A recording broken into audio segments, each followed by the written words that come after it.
Local FM talk radio experience. The Point. Now at 100.7. It's time for Success in Real Estate with Frankie Griffin, owner and broker in charge of the Palmetto Success Team, certified residential specialist, accredited buyer representative, military relocation professional, real estate appraiser, and author of Success in Real Estate. If you are interested in buying or selling a home, investing in real estate, or having your home appraised, you will enjoy Success in Real Estate. Now, here's Frankie Griffin. All right, good morning, everybody. Welcome to Success in Real Estate. What a beautiful, little nippy outside, but other than that, it's a beautiful day. We're going to set you in line for a wonderful weekend with some of the information you're going to get today. And obviously, we want to talk about anything real estate. The Palmetto Success Team wants to make sure you're going to be successful in your next real estate transaction, whether you're buying a house or selling a house, either one. We want to help you with that. And we do that, at least on the radio, by trying to provide you with information, things that we feel like will be important to you. And today our primary subject will be property taxes, because I continue to get questions about this all the time. The different assessment rates and how they work and maybe how we can, or is there anything we can do to try to lower our taxes? And we're going to talk about some of that. And then also, and I've had several real estate agents talking to me about the new MLS platform, the Paragon 5. And, there's some good things. There's some things that, if it were me, I think we could make a few more changes and make it better for everybody. But we're going to talk about some of that stuff. And again, if you have any questions or any comments, the number in studio is 799-8255. Again, 799-8255. And we'll certainly do our best to answer any questions you have. Well, in studio with me this morning, I have Todd Feaster. And obviously he's wearing his Dallas Cowboys attire, and he did that just to make Brian happy, because everybody knows Brian's a Cowboys fan. Brian, you'll be all right. We can get through just the show. Somewhere down in there. Yeah, we need to turn Todd's mic on, and then we could probably hear him better. All right, now, so Todd, how we doing this morning? That was a mistake. Doing fine. How are you? Well, good. Todd is an appraiser. Now, what's your classification now? Certified general. Certified general, which means you're the top of the line. That's the highest one they give. The best there is. And I want to thank you for coming in, because Todd not only obviously knows and understands the appraisal practice very well. He teaches appraisal at our school, but also he's got a very in-depth knowledge of property taxes, how they work, how they're calculated. Now, what's your background, Todd? I worked at the assessor's office, Lexington County Assessor's Office, from 1991 to 2007. Well, see, yep, you ought to know a little something about it. But so let me just start out with this. And I understand there's several assessment rates in South Carolina. But the two that most people are most concerned about is the owner-occupied rate, which, and I'm sure most people know, is 4%. And then the other stuff that you may own is at 6%. Yes. So when I say other stuff, anything that's not owner-occupied. Right. And I'm just curious, because, if you just do the math with the 2% difference, it really doesn't seem like it would be that much more in taxes. But somehow, at the 4% rate, if my taxes are $1,000 a year, I might be looking at $3,500 to $4,000 at the 6% rate. Right. Now, how come my math is not working here? 6% over 4% is a 50% increase, first off. When you calculate that number, it's either 4% of the appraised value of the property as determined by the county assessor, or it's 6%. So right there, you've got a huge difference just to calculate your assessment ratio. Mm-hmm. Now, in the case where a property does qualify for legal residence, there are millages that are unpaid on the first $100,000 of value. So school operations, things like that are not you don't pay those till you get over $100,000 in owner-occupied residential. And let me cut you off just for a second. And I don't mean to cut you off, but that's a lot of people don't realize. The Right. first $100,000 of your appraised value, tax value, Yes, is exempt from school millage. yes. And we're trying to figure out why there's never enough money for schools. Well, it does appear so. Because that wipes out probably most people in terms of paying school millage. I think MLS reports the average sales price is what, 178,000, Somewhere something around like there. that for the Columbia metropolitan area. So, that's well over half of that number that's Okay. that has no school operations millage paid. Well, and I didn't mean to cut you off, but I thought that was a biggie. But continue. Well, on a non-owner occupied property from a rental house to Walmart, it's paid on 6% of value, and there is no decrease in the millage rate. The millage rate is paid on all of that Right. $1 million appraised value. So there's no millage rate break that there is on the 4% owner occupied property. But like I say, that's just 4 and 6% is a huge difference. Well, how does and I'll just use Amazon as an example. Several years ago, when they moved to the Midlands, there was a little bit of outrage about that. Not because of the tax breaks they're afforded. Right. So if they're afforded the tax break, do other people have to make up that difference, or is it just we just losing that, or how does that work? Well, typically when an industry moves into a county, they're going to negotiate a fee in lieu of taxes. Mm-hmm. They have to know what their taxes are going to be to make their revenue projections going into an investment like Amazon or Michelin or anything like that.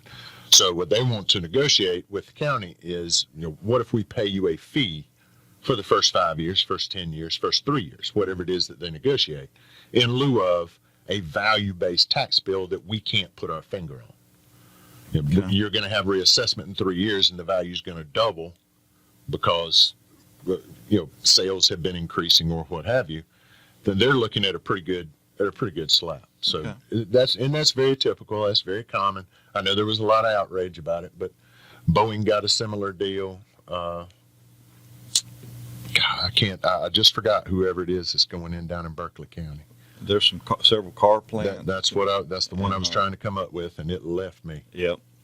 Anyway, but and we're going to talk some more. I know we're under a minute left in this first segment, but just to be clear, South Carolina has some of the cheapest property tax Yes. value in terms of what you're paying in property taxes than anywhere in the country for residential.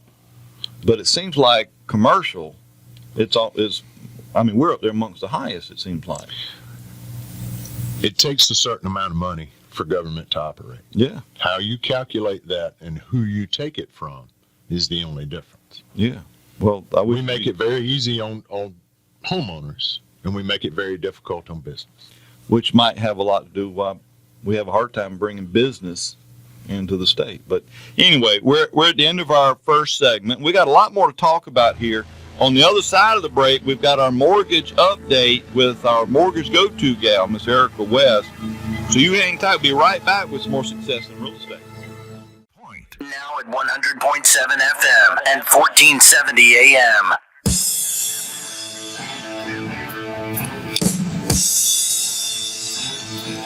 All right, good morning again. Welcome back to Success in Real Estate. I'm Frankie Griffin, broker in charge and appraiser in studio with Todd Feaster, also an appraiser. And obviously we're going to be talking about all kinds of things that affect value. But right now we want to talk to Ms. Erica Hill West. She's our mortgage go-to gal, always taking care of us and making sure all our clients and buyers get loans. How you doing, Miss Erica? I'm doing great. How are you, Frankie? Oh, this is such a fine day today. And Indeed. yeah, are you sitting there by yourself, or do we have little John Francis with us? Well, he's here, but he's kind of napping. Really? Well, that's nice. Yeah. For you, I'm sure. That's right. Well, one of the things I wanted to touch on, because this is something I got some questions about earlier this week, and investors have sort of had, when I say investors, people that are looking to purchase rental properties and stuff like that. It seems like they're running into after they get maybe 2 or 3 properties. It's hard to get financing for more than that for whatever reason. Is that the case, or is there a reason for Yeah, it depends from person to person, but of course, the more properties you accumulate, the more difficult financing is going to become because it's more paper and documents required. Right. But it can be more challenging for sure because it's more debt that we're using to hold against them should they not have, a lease in place. Yes. Those types of things can become a little cumbersome. But all in all, it just depends on, each specific situation, how easy it is. I've had some people be able to get, do their 6th. And then I have some people that are tapped out at 2. Yeah. So it definitely just depends. So it is important for investors, and this is where I was trying to go with this. If you're going to rent property out, you need a written lease. Yeah.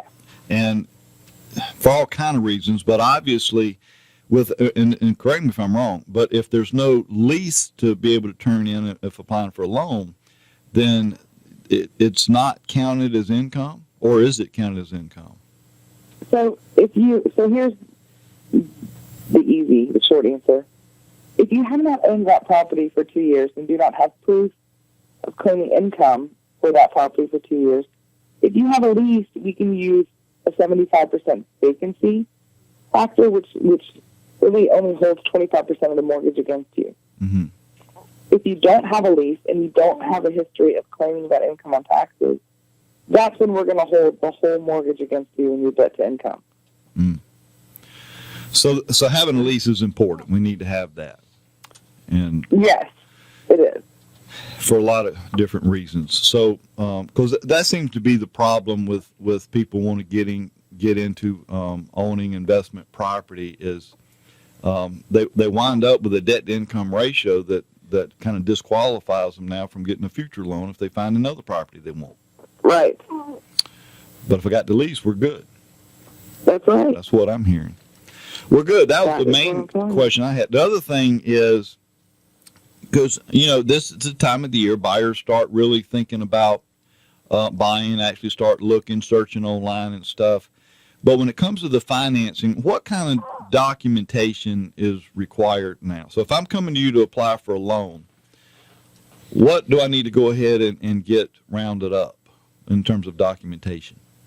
The most recent 2 years of tax returns, most recent 2 years of W-2s or 1099s, most recent 30 days worth of pay stubs, and most recent 2 months worth of bank statements.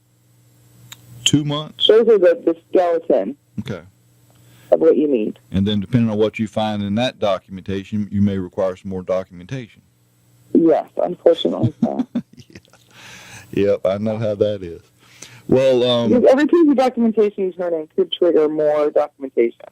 yeah, So just when you think you're done, you may need more. about 3 more pieces of something. Yes. Yeah. No, I understand. And, it used to be nice back in the older days when we could just get these no-doc loans. I just tell you how much I need, and you'd write me a check. Right. Of course, For everybody. that would be the way to do it. So are the rates still going up now, or are they holding steady? So right now they're kind of holding steady, but, I think projected by the end of the year we'll be at 5. Yeah. So, That's what we keep hearing. so But that that's should still- be a little bit of incentive for everybody to kind of that haven't purchased or refinanced the last couple of years. I would do it sooner rather than later. Yeah, like soon. And we would certainly love to help them buy that house. Well, Eric, I appreciate you calling in with that. And for those that are getting ready to refinance or purchase, I highly encourage for the listeners out there, you need to at least call Erica and let her give you a good faith estimate. And of course, we don't call them good faith estimates now, do we? No, I mean, we can give you A loan like an estimate. Arwood worksheet Yeah. until you have a contract. Then we can give you a loan estimate. Okay, very good. Well, But I know what you mean when you say good faith estimate. yeah, and that's what I think most people still recognize, or the term they hear most. But anyway, how can we get in touch with you, Miss Erica? You can reach me on my cell phone, which is 803-528-5019. You can email me at erica@lendingpathmortgage.com, or you can find me on Facebook. Just search for the Mortgage Go-To Gal. There she is. Well, Miss Erica, thank you so much. Hope you have a great weekend. You too. Bye. All right. See you. All right. Again, that was Erica West with Lending Path. She does an awesome job, and I promise you. And there's nothing wrong with checking other lenders out and see if you can get a better deal. In fact, Erica will be the first one to suggest that to you.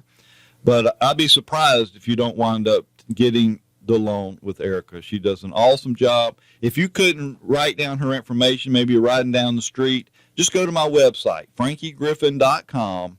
And you'll see a link on the right-hand side of the home page called Real Estate Partners. If you just click right there, you'll see Erica West, and all of our real estate partners are listed there with their contact information. So that should make it very, very easy. All right, so back in the studio again, I've got Todd Feaster. He's a real estate appraiser, and you do a lot of traveling, Todd, don't you? Yes. Yeah. And because you do, well, the word just lost. What do you do with all this traveling? Just different appraisal projects around. You do like right-of-way stuff, I have, yeah. and I kind of want to touch on that real quick because probably one of the biggest companies that seem to come in or utilities is SE&G, Right. and sometimes they might need some or a good portion of my land to do stuff on. Right. And how does that? Are they, if they need to put some utility Right. project If line, they need whatever, an easement across your property Yeah. to build a gas line, sewer line, Yeah. power line, then, based on the nature of the project, it would fall under eminent domain. Of course, they're going to try to negotiate with you. They're going to send somebody out to talk with you and offer, and they're going to have an appraisal done. They're going to know what to offer. And then it's just a negotiation process down to them acquiring the easement from you. Well, so E&G will do the appraisal. They will have it done. Yeah, they'll have contractors do it. Okay. Would it be benefit or good idea for the property owner to have their own independent appraisal? Sure, absolutely. And in every case, if there's information that's missing from the report, there's sales that this appraiser didn't report for whatever reason, the only way you're going to know that is if you do some market research yourself. Mm-hmm. And information is the weapon. And see, here's the thing: when it comes to eminent domain, and what I think a lot of people maybe don't understand, the state or whoever's taking the property for public use or whatever they're using it for, they're going to have in their mind what it's worth. They've got it appraised or whatnot. But what I would be concerned with is, say they're taking 20 feet of my property for for a right of way or whatever. They're just trying to value what that 20 feet of dirt is worth. Yes. What I'm concerned about is when you take that 20 feet, how does that depreciate possibly what I've got left? Well, that's something that an appraiser that values that, whether they're valuing it for the utility or for the property owner, they've got to consider damage to the remainder.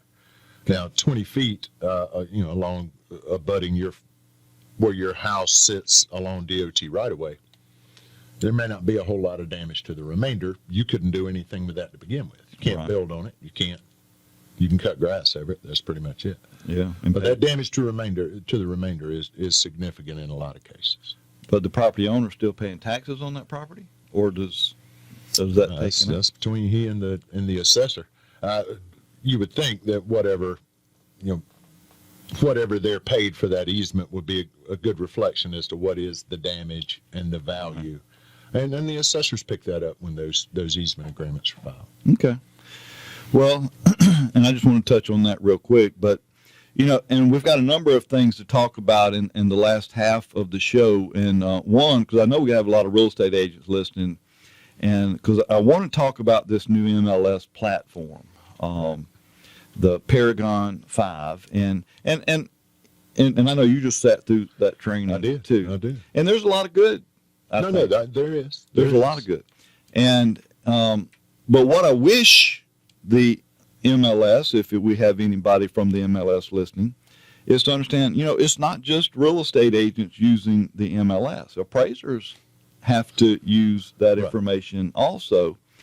And you've heard the old saying, junk in, junk out. And if the appraiser cannot obtain certain information and accurate information about the property, it makes it very difficult to value that property. Yes. So that comes back again on everybody. Yes, it's going to make it difficult for everybody. Yeah. You can put your hands up and say it's not my problem, or MLS isn't for appraisers. Yeah. It better be. Yeah, because we're trying to help. We're trying to work together. We're trying to provide a service to the public. But anyway, we're going to we got to go ahead and take our bottom of the hour break. And if you have any questions or comments about anything, give us a call. The number in studio is 799-8255. Again, 799-8255. Be right back with some more Success in Real Estate. All right, good morning again. Welcome back to Success in Real Estate. I'm Frankie Griffin in studio with Todd Feaster, and we're talking about, or have been talking about, a little bit about property taxes, and in the last segment, we're going to actually get into some things that I think is important to understand about value when it comes to your property. But right now, I want to touch on this new MLS platform, and if you're not a real estate agent, I think this will be useful or good information for you, because you can actually search. Excuse me. You can actually search the MLS yourself. You don't have to be a real estate agent. There are some, for example, on my website. If you're thinking about buying a house and you want to go looking for properties that are for sale, there's a place on the home page on my website, frankiegriffin.com. And you can actually search the MLS. We're talking about the local Columbia MLS. And I highly recommend that over, say, your Zillows and Truyas and stuff like that. And mainly because they don't update statuses very well on some of these third-party sites. And, I have people all the time saying, look, I found this house. In fact, here's 3 houses I want to go look at. I go look them up, and they were actually sold 3 or 4 months earlier. And so they're no longer available. So you don't have to worry about that if you're actually searching the MLS, where statuses have to be updated. And I think it'll help you out a lot. But when it comes to the MLS, we have changed or moved to a new platform called Paragon 5. A lot of good features with this. But there's a few things I want to kind of touch on. And one of the reasons I brought Todd in to kind of talk about, because, and I understand this is a real estate agent platform, I get that, but appraisers use it also. And, a big deal, Todd, when we're appraising a property, especially a property with a basement or Right. What we would consider below grade. Right. And below grade, for those of you listening, that would be any living area that has any dirt adjacent to any exterior wall. Basically, is that a good definition? Yes. Yeah. Such as a basement, and it doesn't have to be all the way around. Dirt, just one exterior wall is now considered below grade. And now, why is it important to be able to determine or differentiate between below grade and above grade? Just simply because of what that area does as far as how it contributes to the total value of the property. Mm-hmm. Basements typically do not contribute the same as heated living area. However, they do contribute a lot of value. They're not, as you know from reporting in the appraisal process, you cannot. Heated living area is one number. Yeah. Finished or unfinished basement area is another. And it's valued different. And it's valued differently. And for a long time, under the old MLS system, there was nowhere to put that information, or agents chose not to. So they listed it all as heated living area. Yep. And did the math. And that's where the listing price per square foot came from, was it included that whole basement area. Yep. From what I have seen, there is nowhere in the new Paragon for that to go. They're asking, are there bedrooms on the basement level? Are there bathrooms on the basement level? but nowhere is there just a yes or no question. Is there a basement? That's fine. Okay, how big is it? Is it finished? Give us a little more information. Give the market more information so that they can make better informed decisions, whether it's an agent, it's an appraiser, or it's somebody sitting at home that can now search the live multiple listing system from their computer. And it just seems like, and again, I'm not a computer person, but I just don't see why it'd be that hard just to put one more little blank on the MLS to say basement square footage or something like that. You wouldn't think it would be terribly difficult, but again, we're going to have to report this in a manner that everybody understands, and these little bugs will get worked out. Okay. Well, Todd, I think we actually got a question on Facebook, so maybe if Joseph can go to that mic. What's the question we've got? Jim wants to know any thoughts about a class for agents on the appraisal process. That's a good question, and we've done that before. We have, we've done that. And Jim, we'd be glad to do that.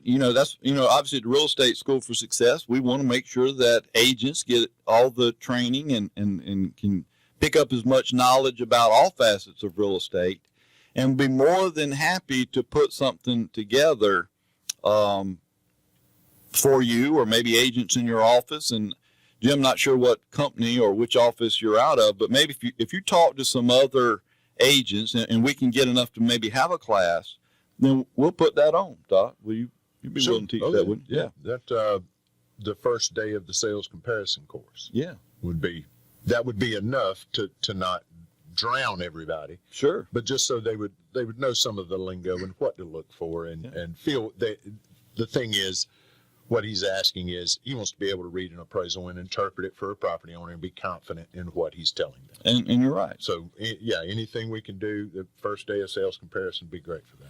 And the when it comes to the appraisal, you're looking on average 45 to 50 pages of analysis. Yes, and that's true. Now that's true. for pictures. Yeah.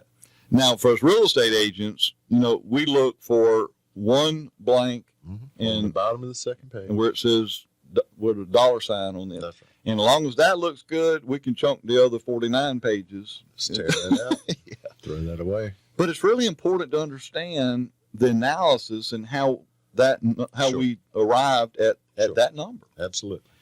It would help agents if they understood that, and it would help appraisers if they would, when they encounter agents working to try to be more explanatory, other than just handing somebody a report and saying read it and figure it out. Because the more you can educate the client, I'm talking about agent, your client, be a seller or whoever, the more they feel educated and understand the process, Sure. then now you're going to have times where if I just don't like the value, but I can't argue it. At least I understand why you're saying that, even though somehow I seem to owe more than what you're Than telling what me. it's worth. Oh yeah, those are fun.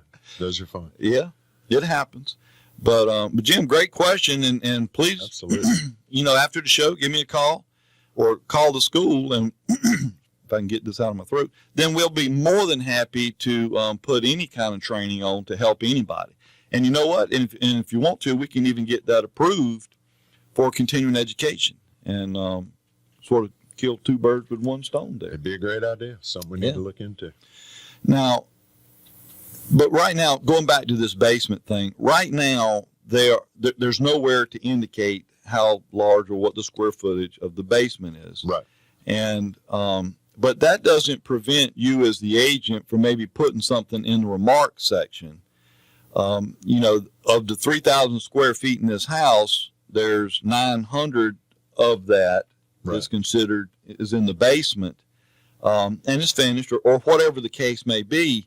And again, that's not just for appraisers. I'm telling you, buyers want to know that. They Sure want to they know. do. Oh yeah. Yeah, I mean, I might like the idea there's a basement, but how much basement are we talking about here? Right. Is most of the house basement, or is it? That's just stuff you're going to have people want to know. if you're gonna stay with a yes/no question on basement, then the agents are gonna have to go in the comments and say, 1,200 square feet of basement, 800 finished, 400 unfinished, whatever it is, and to give us some idea that that's where we need to be looking for this. It needs to be a searchable term. Yeah. When you're going out looking at everything in West Columbia that has a basement, if you can't search based on if all you've got is yes or no, then you're down to the agent's comments, and the agent needs to put that out there just to let the market know, let the market get that information and process it. And see, and you and I, we can only appraise based on information that we have, that we know. Sure. If a comp that we used has a basement and we did not know that, it didn't indicate that, or maybe it did indicate it, but we have no idea what size the basement is. Not without trying to contact the owner. Yeah. And I think there's rules against that. Seems like in a lot of cases. But anyway, a lot of people don't want to, you call them, hey, I'm an appraiser. I'm appraising a house around the corner. How big's your basement? That shouldn't bother. That don't get you very far with people. Yeah. Some people will answer you. Some people will not. But then the other thing, most, even though they've got a 500 square foot basement, to them it's 1,500 feet. And so you're still in a mess. But anyway, on the other side, we want to talk about things that will increase your value and things that will decrease your value. Give us a call, 799-8255. Be right back with Success in Real Estate. The Point. Now at 100.7 FM and 1470 AM. All right, good morning again. Welcome back to Success in Real Estate. I'm Frankie Griffin, again in studio with Todd Feaster, and we're talking about appraisal stuff, or getting ready to talk about some things that, Todd, I'm just curious, things that might add value and in some cases increase or decrease value. But if you're listening and you have any questions, please give us a call. The number in studio is 799-8255,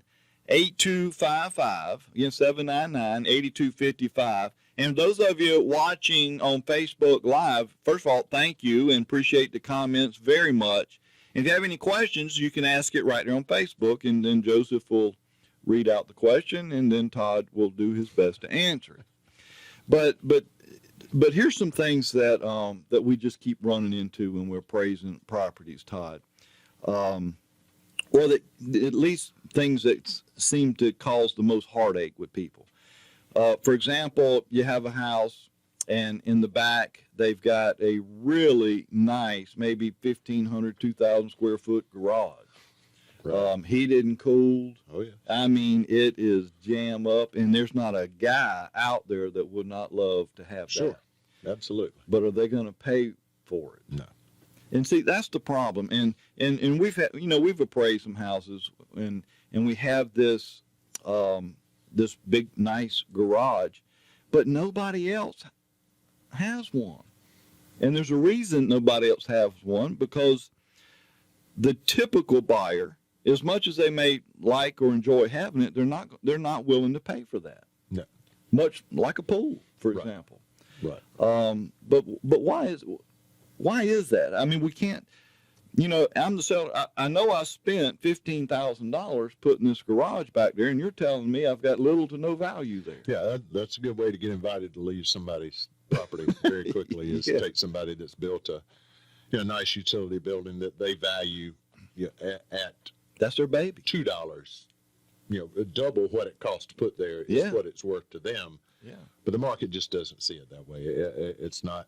Everybody wants somewhere to keep the lawnmower and the weed eater out of the rain, keep the kids' stuff out of the rain. But a 30 by 40, the kind of building that I would like to have. Yeah. No, the market's not gonna. They're not gonna recognize that $1 for $1. Well, when you say the market, are you talking about or what's a typical buyer? What are we even talking about there? Well, a typical buyer is that kind of unseen person that buys all the property. Mm-hmm. I know that sounds a little crazy, but if you look at sales based on, this is what sold for this amount at this time, the buyers should all become the same. Mm-hmm. There's not a lot of 3-story pink stucco houses out there, but if you've got one and you list it at the right price, it's going to sell. Sure. There's somebody out there that wants it. Just the question is, do they see the value in it that you see? Yeah. So the more unique properties get, the harder they are to value, just simply because there's not enough market evidence for us to go hang our hats on and go, oh, well, yeah, utility buildings like that usually sell for $5,000 or $20,000 or $2 a square foot or whatever that market number is. There's just not enough evidence of it to say, yes, they return more value than it costs to put them there. Yeah, and and I think as a real estate agent, and even as a ordinary, just a property owner, what we get kind of lost in is understanding could be a significant difference between price and value. Sure. Oh, absolutely. That's the fundamental misunderstanding. Yeah. Price does not equal value.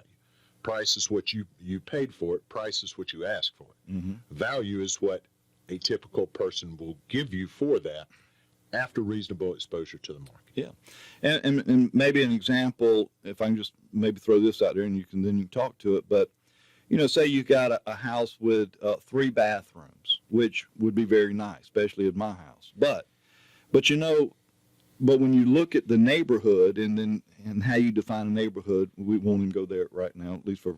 But you look at the neighborhood, maybe 85% of all the other properties only have 2 bathrooms. Right. Well, that obviously you've got the third one, which people are going to like, but there's a reason why most of those houses have 2 bathrooms, and because that's what the typical buyer's looking for. That's right. The fact that you have a 3rd bathroom, you may be the first house to sell, they'll take it, but they're just not willing to pay more for the third, or not that much more. Depending, again, and all this is based on the neighborhood and the nature of the properties that compete with your subject.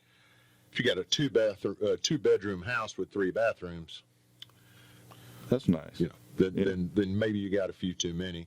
If you've got 2 where everybody else has 3.5, like the one then you're obviously deficient. And anything you can do to add at least a half bath, you're going to have to do.